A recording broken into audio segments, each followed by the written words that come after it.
Break બાદ ફરીથી આપનું સ્વાગત છે। દક્ષિણ ગુજરાતમાં અતિ ભારે વરસાદ જેના કારણે સ્થાનિક નદીઓમાં અત્યારે ઘોડાપૂરની પરિસ્થિતિ। વલસાડ જિલ્લામાંથી પસાર થતી ઔરંગાના જળસ્તરમાં પણ વધારો થતા સતત મુશ્કેલીઓ વધી રહી છે।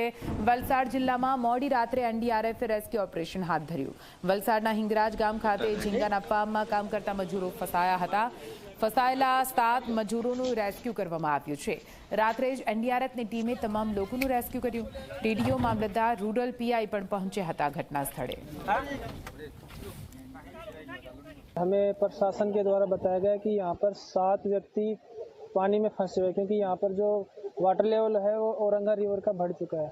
तो यहाँ पर हमने फ्लड वाटर रेस्क्यू का ऑपरेशन किया है, जिसमें हमने 7 बंदों को सक्सेसफुल इवैक्यूएट किया है। यहाँ पर ये बताया जा रहा है कि ये कुछ मच्छी पकड़ने वाले यहाँ पर थे, तो जो वाटर लेवल बढ़ चुका था, फिर उसके बाद उनके पास कोई ऑप्शन नहीं बचा वहाँ से निकलने का। तो इसके बाद हमने बोट के द्वारा इन 7 फंसे व्यक्तियों को सक्सेसफुली इवैक्यूएट कर लिया है।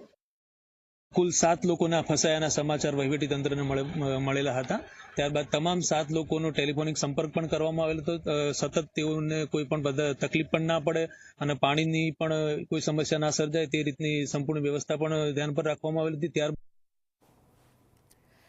કૃષિ મંત્રી રાઘવજી પટેલે વરસાદથી અસરગ્રસ્ત